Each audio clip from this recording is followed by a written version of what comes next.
Assalamualaikum warahmatullahi wabarakatuh.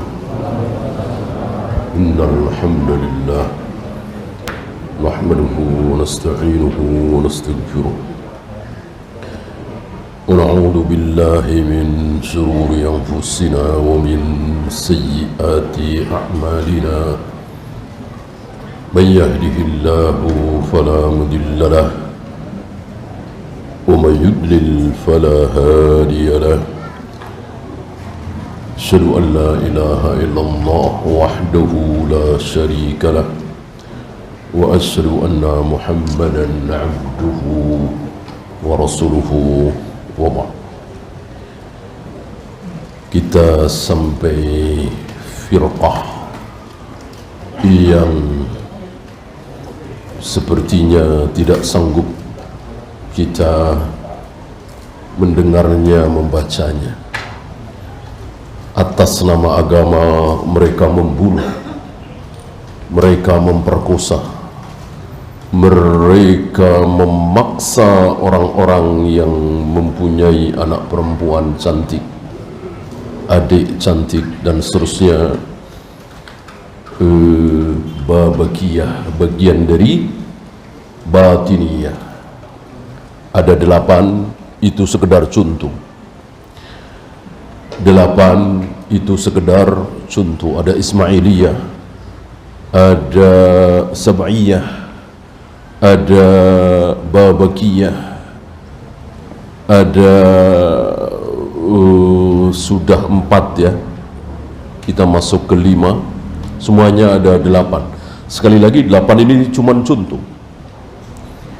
Bisa belasan, bisa puluhan yang tidak ada, yang tidak diketahui oleh beliau. Ada di negeri jauh dari beliau, bahkan ada di negeri kita ini. Antum pernah dengar aliran Isa Bugis? Antum pernah dengar aliran LK, Lembaga Kerasulan? Ya. Antum pernah dengar Darmo Gandul, ya, Cokro Paring. Wah, ini banyak sekali. Pikiran mereka liar karena tidak dibentengi oleh Al-Quran dan Sunnah. Liar seliar-liarnya, sampai mengatakan kerasulan itu tidak berhenti pada diri Nabi Muhammad SAW. Sampai hari ini ada dan terus akan ada. Maka disebut Lembaga Kerasulan, LK, atau sesuai dengan tokohnya Isa Bugis dan lain-lain ya. Maka pembicaraan tentang batiniyah ini kita persingkat saja ya, karena syubhatnya itu enteng sekali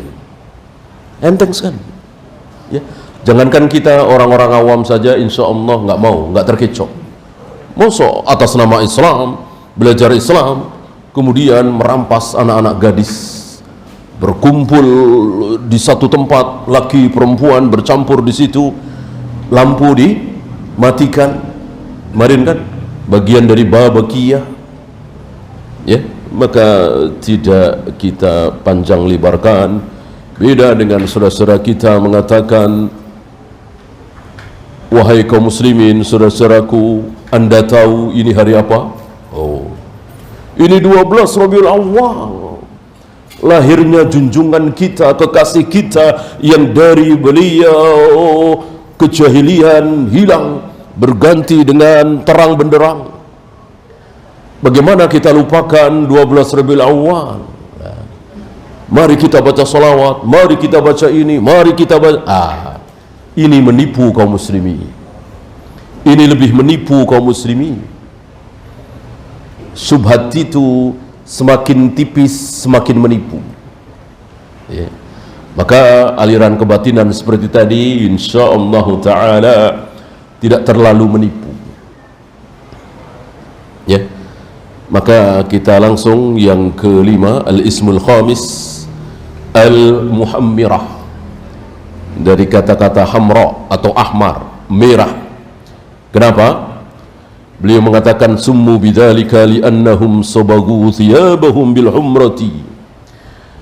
karena mereka melumuri pakaian mereka dengan merah, mungkin darah atau apa, fi ayyami babak, di hari-hari babak. Kemarin ingat ya, siapa babak? Dengan saudaranya itu ya, potong kakinya, dipotong tangannya, dan tidak ada keluhan sedikit pun sampai dipenggal lehernya ya.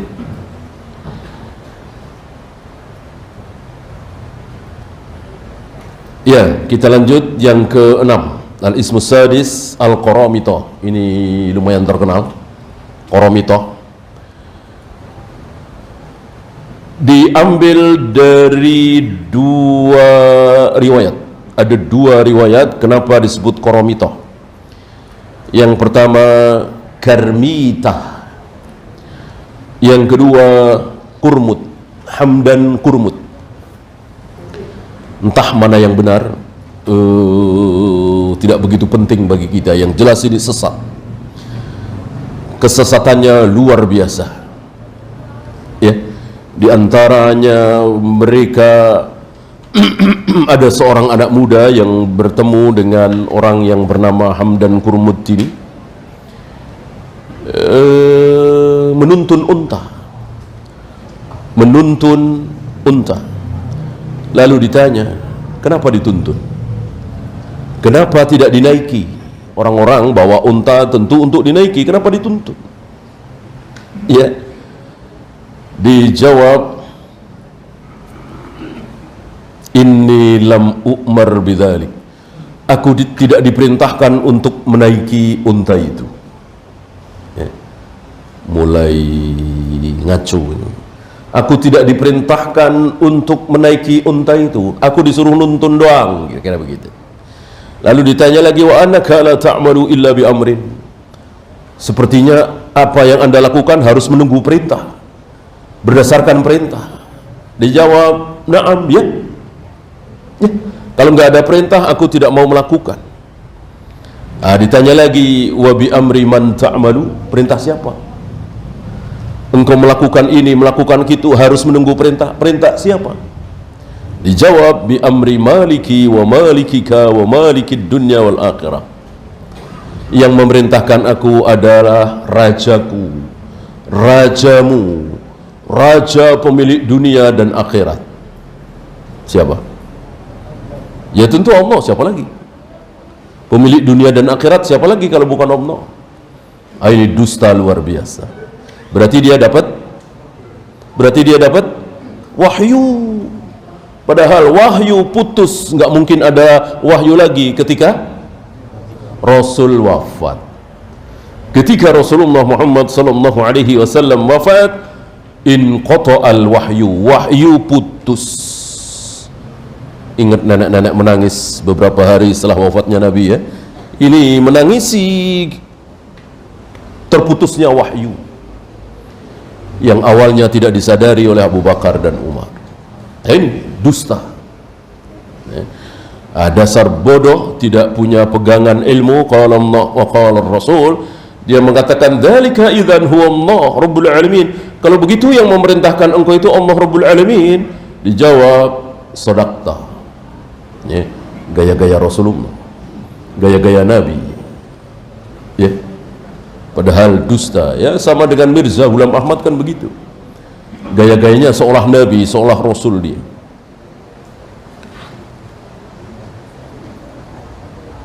Terus dia ingin jadi murid, dia ingin mengabdi, dia ingin mengikuti dan seterusnya, sampai ada perjanjian begini dan begitu, sumpah setia ya, persis seperti para sahabat kepada Nabi sallallahu alaihi wasallam. Kalau Nabi wahyu jelas, wa ma yantiqu anil hawa in huwa illa wahyu yuha. Ini siapa? Ya. Ini Qaramithah. Ada tokoh lain yang bernama Abu Sa'id. Salah satu tokoh Qaramithah ini ada yang bernama Abu Sa'id. Muncul di tahun fi sanati sittin wa thamanina wa mi'atain, 286 Berarti tidak jauh dari Imam Ahmad ya. Wa qawiya amruhu, keadaan dia kuat, mungkin berkuasa, mungkin punya banyak pengikut dan seterusnya. Wa qatala ma la yuhsa minal muslimin, kaum muslimin yang dibunuh oleh dia tidak bisa dihitung. Wa kharrabal masajid, merobohkan masjid-masjid. Wa ahraqal masahif, membakar mushaf-mushaf Al-Quran. Wa fataka bil hujjat, membunuh para hujjat, orang-orang yang berangkat haji. Wa sanna li ahlihi wa sahabihi sunanan wa akhbarahum bimuhalat, dia membikin sunnah-sunnah yang belum pernah ada sebelumnya, ya tentu bid'ah ya, sunnah sayyi'ah.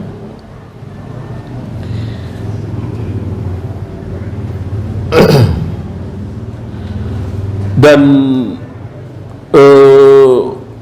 salah satu kedahsyatan yang ada pada diri Abu Sa'id ini, setiap kali namanya disebut, maka mereka, pengikutnya, anggotanya, gerombolannya mengucapkan, dengar, sallallahu alaihi wasallam, sallallahu alaihi wasallam.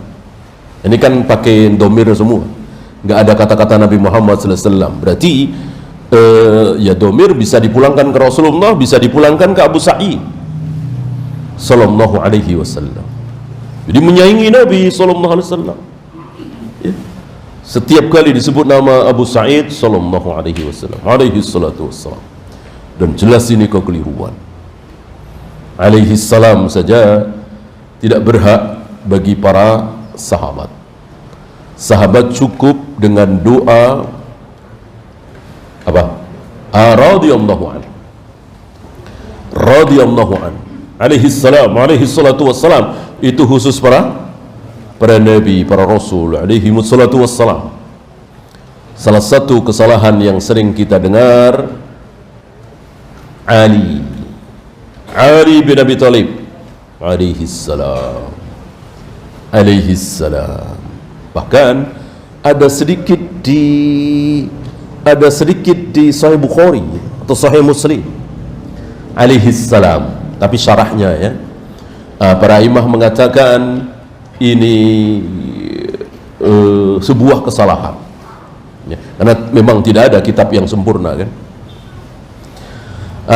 Begitu pula salah juga ketika sebagian saudara kita mengucapkan siapa misalnya yang sering, Imam Syafi'i, apa? Anda pernah dengar?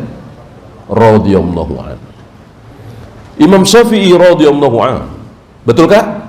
Tidak benar. Radhiyallahu anhu khusus disematkan pada diri para sahabat, sesuai dengan apa yang ada di surah At-Taubah. Radhiyallahu anhum wa radu an wa adda lahum jannat. Allah ridha kepada mereka, mereka ridha kepada Allah, Allah jamin mereka semua masuk surga. Maka di luar sahabat tidak boleh radhiyallahu anhu. Imam Syafi'i, Imam Bukhari, Imam Malik dan seterusnya cukup rahimahullah, cukup dengan rahimahullah, yang sudah meninggal tentunya.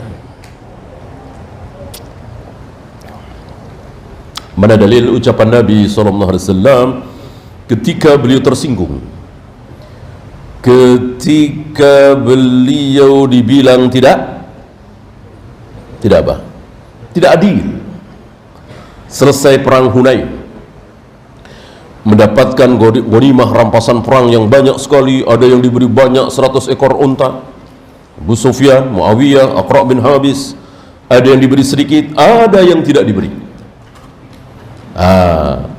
Ada orang yang mengatakan Rasulullah tidak adil ya.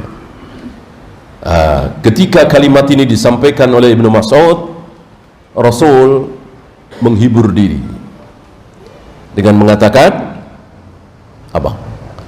Rahimallahu Musa, semoga Allah merahmati Nabi Musa. Kenapa? Qad udhiya bi aktsara min hadza fasabar. Nabi Musa disakiti oleh kaumnya,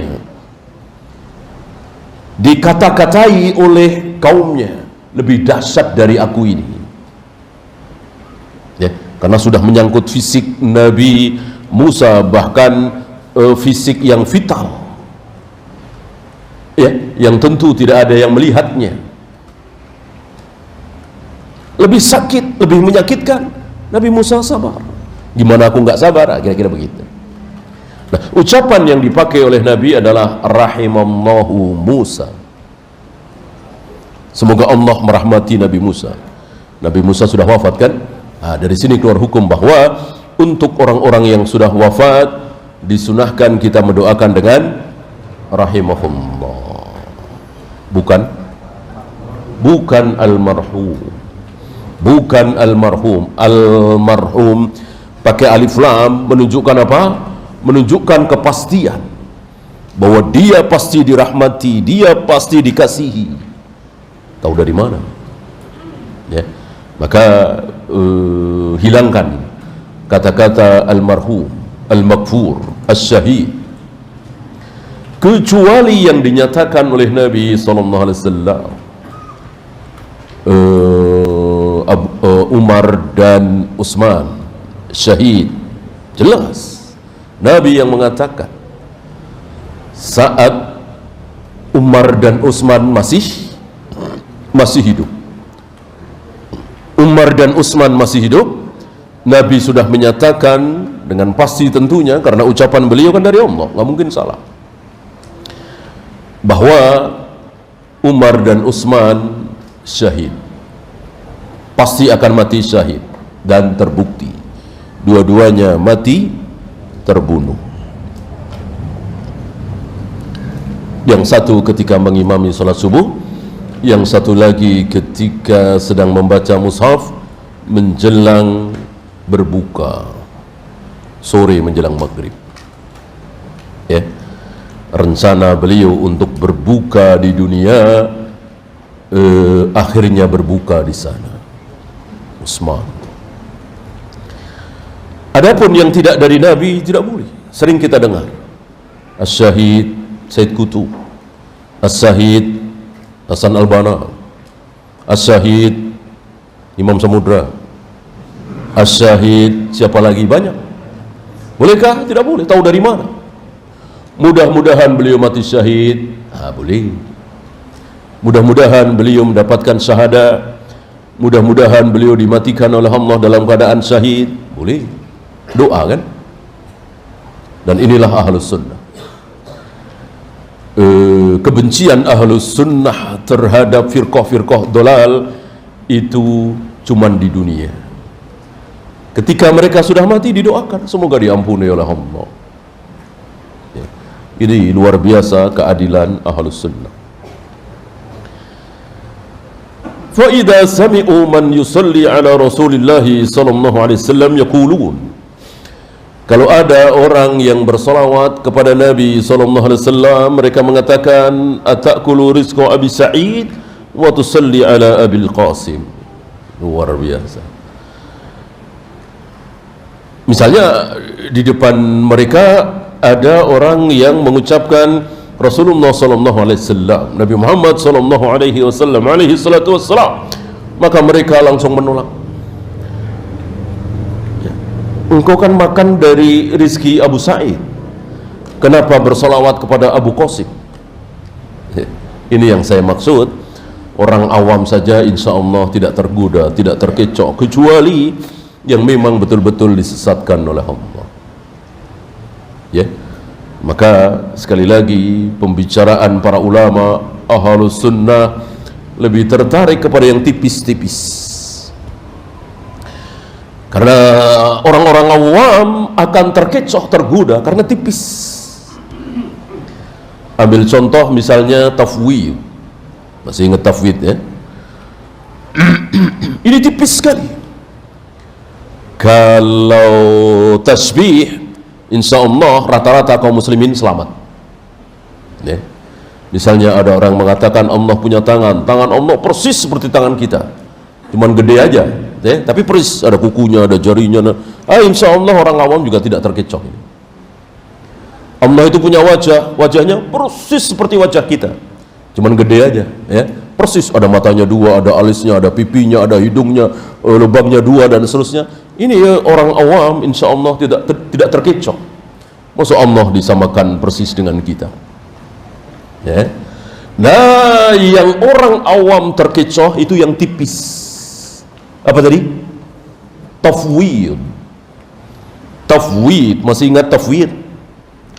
Tafwid ini sebuah keyakinan yang mengatakan betul Allah punya tangan. Sampai di sini kan hak. Betul Allah punya tangan, ayatnya jelas, hadisnya jelas.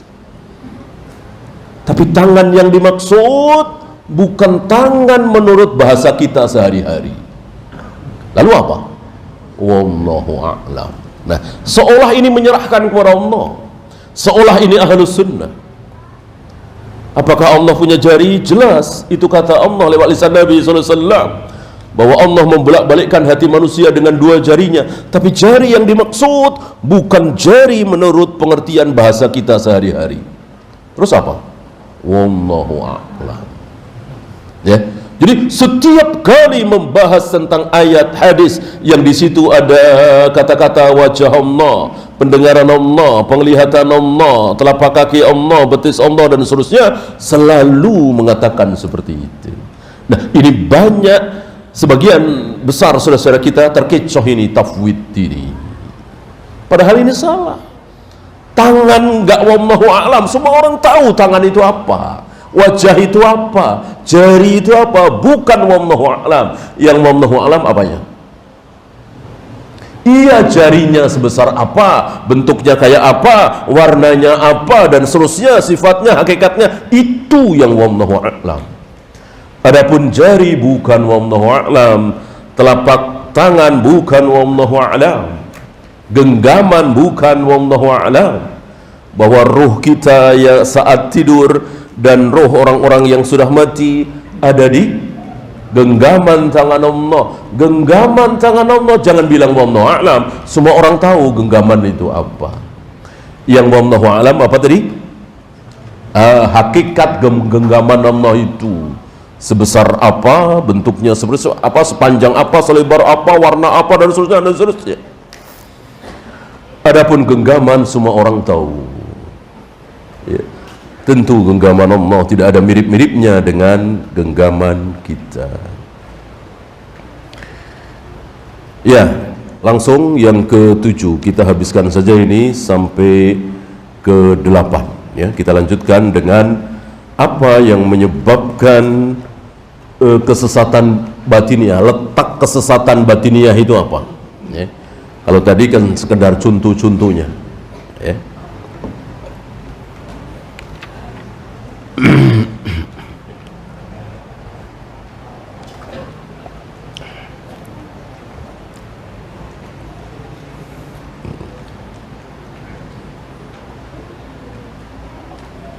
Masih banyak kesesatan-kesesatan yang sepertinya terlalu sakit kita mendengarnya, ya, sampai ada yang mengatakan dia adalah Allah. Itu membaca saja sendiri. Kita lanjutkan al-ismus sabi yang ke-7, al-khurramiyah, dari kata khurram.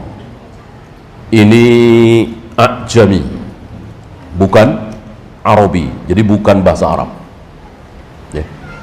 Karena walillahilham, kesesatan-kesesatan syubhat itu lebih banyak Arab apa non Arab? Non Arab.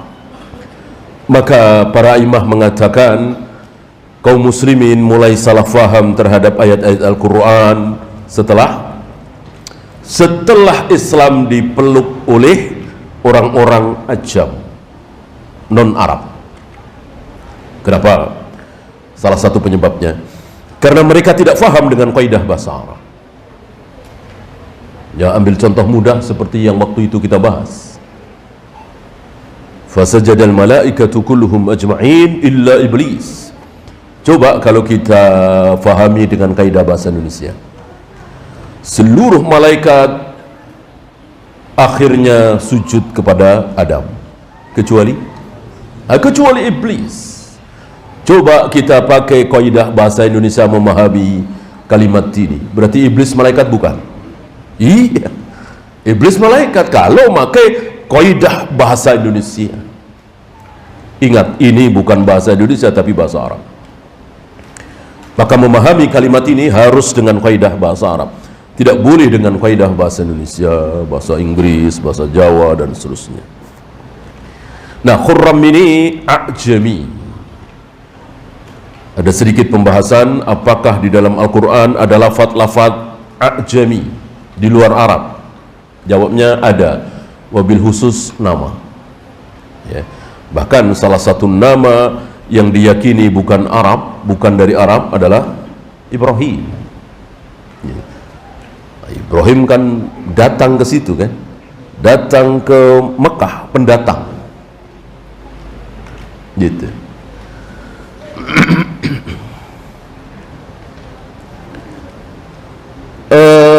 Yang dalam bahasa Arabnya adalah al-mustaliz, al-mustatab, alladhi yartahul insanu lahu, senang-senang, foya-foya, berlezat-lezat dan seterusnya. Jadi mereka meyakini bahwa agama ini dipakai untuk senang-senang, ala ittiba'il lazzat, ya, mengikuti kelezatan-kelezatan. Ini sama kesesatan yang insya Allah kebanyakan kaum muslimin tidak tertipu. Wa talabis syahawat kaifa kanat, melampiaskan syahwat. Wa tayyibisati taklif, menghilangkan beban taklif. Ngapain sholat, ngapain puasa, ya. Wa hatta a'ba'i syar'i, syariat itu dianggap sebagai beban saja.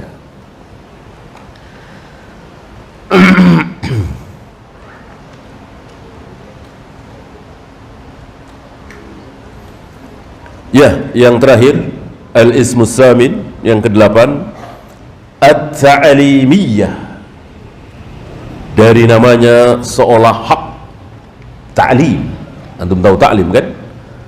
Belajar, mendengarkan, mengambil ilmu dari guru, ta'lim. Gitu. Keadaannya memang begitu. Lukibu bidzalika li'anna mabda'a mazhabihim ibtalur ra'yi. Awal dari madhab mereka ini adalah menghilangkan semua ra'yu, pendapat, nggak boleh ada. Jadi akal tidak boleh dipakai sama sekali. Sampai di sini jelas keliru.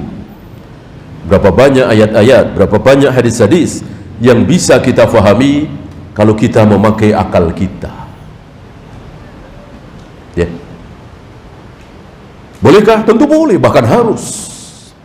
Yang tidak boleh adalah memakai akal kita, logika kita, nurani kita untuk menolak dalil, menolak ayat, menolak hadis.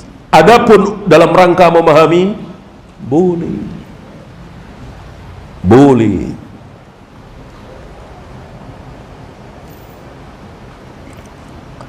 Belum lama kita contohkan tentang adakah perintah dari Nabi bahwa ketika bersin baca alhamdulillah harus keras?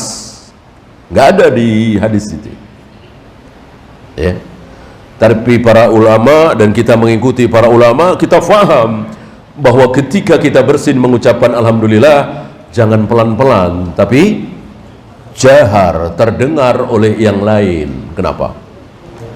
Iya, biar didoakan dengan yarhamukallah. Kalau kita pelan-pelan, bagaimana orang akan mendoakan kita yarhamukallah? Karena mendoakan yarhamukallah setelah kita mendengarkan yang bersin itu mengucapkan alhamdulillah. Kalau tidak, ya. Kalau tidak salah Abu Musa, ya, ada yang bersin, mungkin dia mengucapkan alhamdulillah tapi pelan atau dalam hati. beliau Abu Musa tidak mengucapkan yarhamukallah. Ya. Lalu ditanya, ditegur, kan saya bersin, kenapa engkau tidak mendoakan yarhamukallah? Kata beliau, habis engkau tidak mengucapkan alhamdulillah. Dia ngotot, saya mengucapkan alhamdulillah, tapi dalam hati. Kata Abu Musa, iya saya juga mengucapkan yarhamukallah dalam hati juga. Ya. Nah ini kan apa, nggak bisa seperti itu. Ya. Konon ini terjadi di apa, ketika anaknya itu datang ke istri mudanya, ya.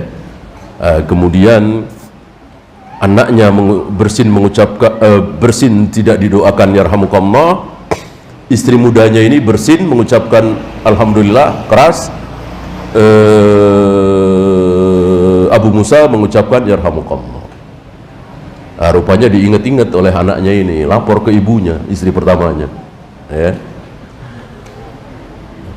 Giliran istri mudanya aja, oh alhamdulillah, yarhamukallah bapak, saya yang bersin tidak didoakan yarhamukallah. Marah ini istri pertamanya, ya. Dipanggil, jawabannya tadi, ya, jawabannya tadi,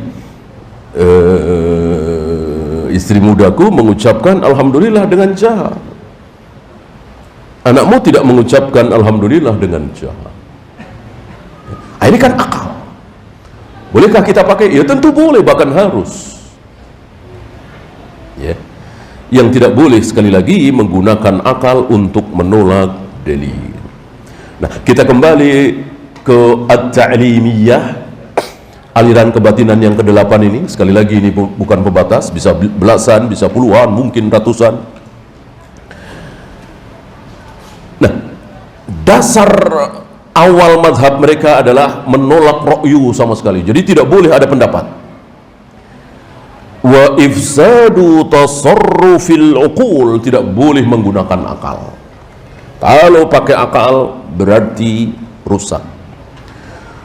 Wa du'aul khalqi ila ta'limi minal imam al-ma'sum. Salahnya di sini. Salahnya di sini. Apa? Harus mengikuti imam yang maksum. Mereka tidak tahu bahwa yang maksum cuman Rasulullah sallallahu alaihi wasallam. Ini imam-imam mereka maksum. Siapa lagi kalau bukan Rafidhah? Ya. Walaupun ada yang mengikuti, saya kira Rafidhah yang pertama kali mengklaim diri mereka, imam-imam mereka itu maksum. Bahkan di antara mereka mengatakan para nabi, para rasul maksum, terjaga dari kesalahan itu setelah jadi nabi, setelah jadi rasul. Adapun imam-imam kami maksum dari lahir, dari bayi. Ini jelas mengada-ada. Ya.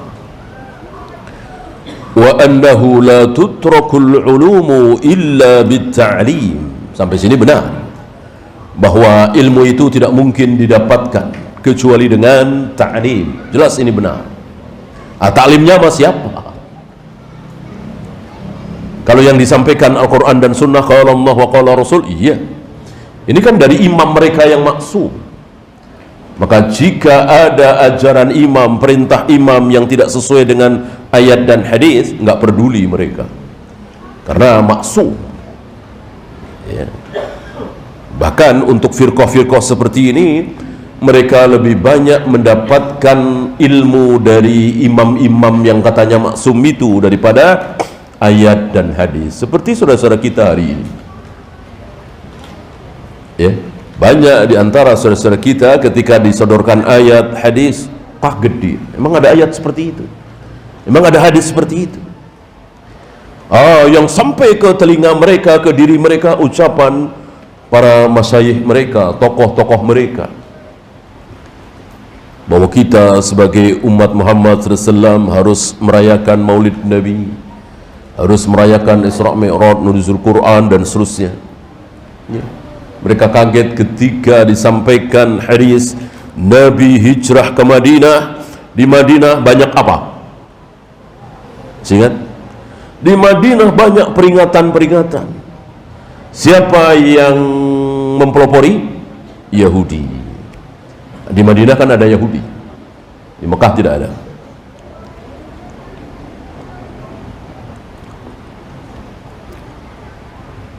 Nah, ketika Nabi sampai ke Madinah, maka dibubarkan semua, dihapuskan semua. Seluruh peringatan, seluruh perayaan dihapuskan oleh Nabi sallallahu alaihi wasallam kecuali dua, apa dan apa? Idul Fitri dan Idul Adha. Barangkali mereka kaget mendengarkan sabda Nabi ini. Karena bagi mereka yang mereka dengar dari guru-gurunya, syekh-syekhnya, kiainya, peringatan itu ada Idul Fitri, ada Idul Adha, ada Isra Mi'raj, ada Nuzul Quran, ada Maulid Nabi, ada Tahun Baru Islam, dan seterusnya dan seterusnya.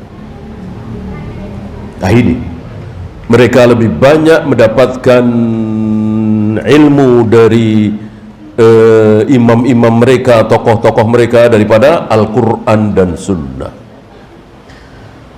Maka sudah cukup kurbannya itu kita saja, ya kan? Saya antum barangkali jadi kurban, ya. Antum saya kenal sunnah kan tidak dari bayi kan, tidak dari TK, tidak dari SD. Antum ingat-ingat waktu dulu SD ada guru yang nanya, aina Allah, di mana Allah berada? Ada nggak? Saya kira nggak ada. Tahun 80-an, ya, tahun 70-an.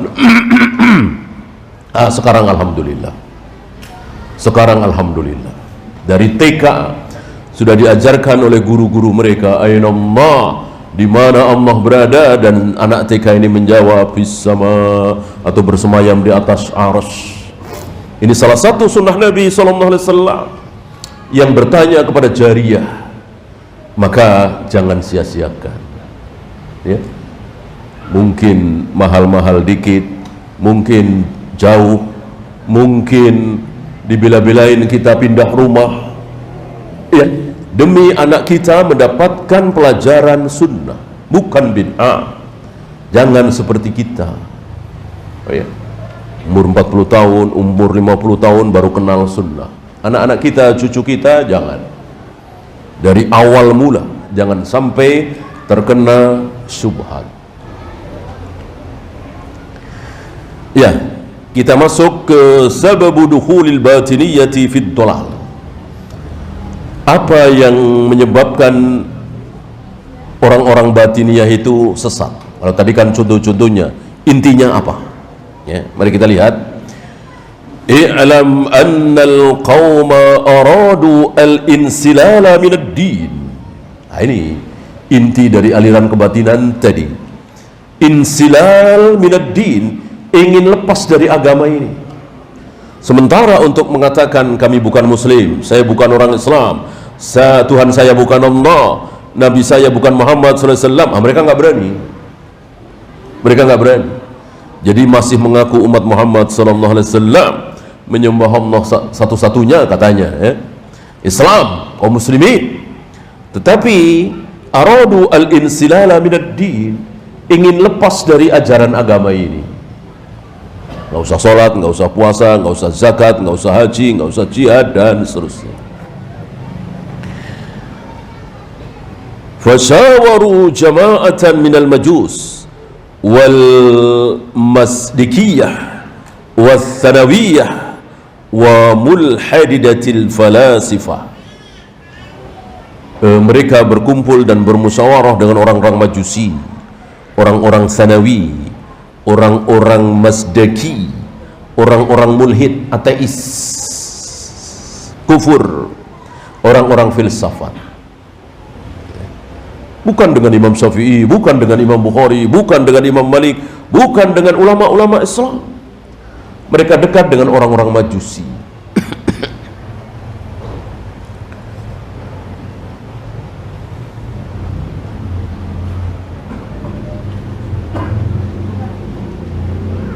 Fi istinbati tadbirin yukhaffifu anhum ma nabahum min istila'i ahliddin alaihim. Untuk apa? Untuk lepas Lepas dari apa tadi? Beban-beban syariat itu. Tidak mau dikuasai oleh para ulama, tidak mau didikti. Ya. Beda dengan ahlu sunnah.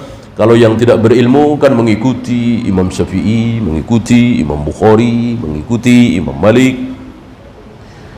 ya, secara manhaj, akidah, fikih.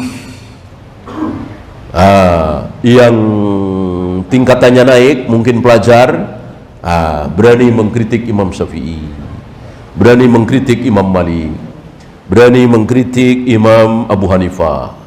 Biasanya masalah fikih. Kalau akidah kan sama. Para pelajar yang tingkatannya naik, mereka berani mengatakan Abu Hanifah keliru dalam masalah bolehnya wanita nikah tanpa wali. Begitu ya. Bukan mentang-mentang berguru dengan Abu Hanifah maka dari alif sampai ya sama semua dengan Imam Abu Hanifah. Itu orang awam, muqallid, ya, orang yang bertaklid. Ya nggak apa-apa orang dia nggak punya ilmu, ya. Tapi bagi para pelajar, belajar bahasa Arab dia, belajar kaidah dia, usul fikih dia merdeka untuk mengatakan dalam hal ini beliau salah. Saya ambil contoh, antum yang belajar salat dari Syahalbani membaca sifat salat Nabi. Ternyata di dalam sifat salat Nabi beliau berpendapat ketika imam mengucapkan sami Allahu liman hamidah, makmum masih mengucapkan sami Allahu liman hamidah. Padahal kan hadisnya jelas dan itu dibawakan oleh beliau. Ya. Jika imam mengucapkan ghairil maghdubi alaihim waladdallin, ucapkan amin. Jika imam rukuk, rukuklah. Imam sujud, sujudlah. Jika imam mengucapkan sami Allahu liman hamidah, ucapkan oleh kalian Rabbana walakal hamd. Ini kan jelas sekali hadis.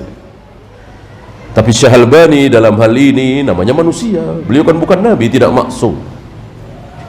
Beliau berpendapat makmum masih disunnahkan, diharuskan mengucapkan sami Allahu liman hamidah. Apakah kita harus bertaklid kepada beliau lalu meninggalkan sabda Nabi tadi? Ya tentu tidak. Karena kita tahu. Gitu.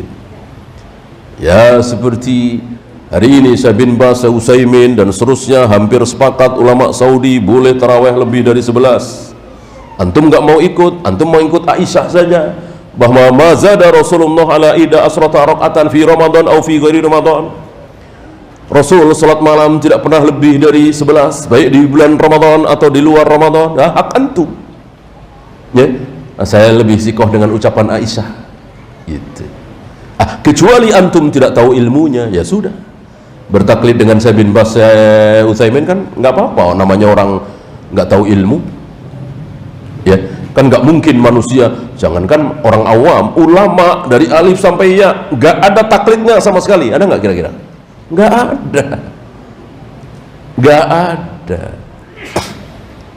ada. Pasti dalam satu masalah, dua masalah, 10 masalah beliau bertaklid. Oh mungkin bukan fak beliau, bukan bidang beliau. Enggak juga, ini bidang beliau. Ambil contoh misalnya, siapa yang mengingkari keilmuan Syahalbani dalam masalah hadis? Ya, pujian bukan dari orang awam, tapi dari Syekh bin Baz. Di kolong langit hari ini tidak ada yang seperti Syahalbani dalam mempelajari hadis, mengetahui tentang hadis. Tapi mungkinkah Syahalbani dalam masalah hadis bertaklid dengan seorang imam? Ya mungkin sekali. Dan lihat banyak contohnya. Ya. Ini hadis disahihkan oleh Imam Muslim. Kan banyak beliau mengatakan, taklid apa enggak ini? Ya taklid lah. Ya. Beliau tidak membahas perawinya, mungkin masalah waktu, mungkin karena sempitnya, mungkin karena ya macam-macam. Untuk hadis yang lain beliau tahu riwayatnya anu. Yang ini beliau hanya mengatakan hadis ini disahihkan oleh Imam Muslim. Taklid apa tidak? Ya taklid. Gak mungkin ada manusia yang dari awal sampai akhir, dari alif sampai ya, tidak ada taklid-taklidnya, tidak mungkin. Ya. Nah, yang tercela adalah udah tahu ayatnya, udah tahu hadisnya, tapi malah mengikuti ulama yang bertentangan dengan ayat itu, yang bertentangan dengan hadis itu. Ini yang tercela. Ya. Ingat ucapan Aisyah bahwa Rasulullah salat malam tidak pernah lebih dari 11. Ini didengar oleh sahabat-sahabat yang lain.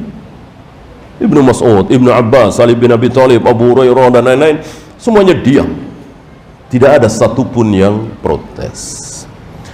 Adapun riwayat Umar menyuruh Tamim Ad-Dari dan Ubay bin Ka'ab untuk salat 23 rakaat sudah didhaifkan oleh Imam Malik. Nah, kita boleh taklid dengan Imam Malik. Bagi yang punya ilmunya, ya silahkan bantah Imam Malik. Ya. Dan beginilah ilmu, merdeka. Ya, jadi tidak jumud. Pokoknya asal saya Albani ngomong begini, udah nggak usah bantah. Asal saya bin Bas mengucapkan seperti ini, udah nggak usah bantah. Mundur kita. Ya, siapapun boleh dibantah, kecuali illa sahibu hadzal qabr, kecuali penghuni kubur ini. Kata siapa? Kata Imam Malik sambil menunjuk kubur beliau, kubur Rasulullah SAW. Maka ucapan siapapun boleh kita bantah, tentu bantahnya dengan ayat, dengan hadis, ya, bukan dengan hawa nafsu. Ya.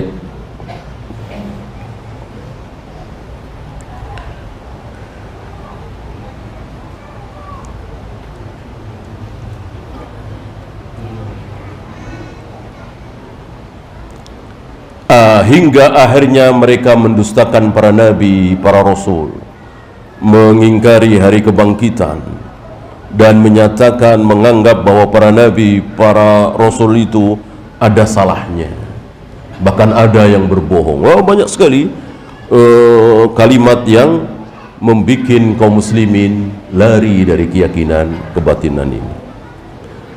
Allahu a'lam. Iya, sudah masuk Isya, silahkan adzan. Sallallahu ala Muhammadin sallallahu alaihi wasallam wa akhiru da'wana alhamdulillahi rabbil alamin.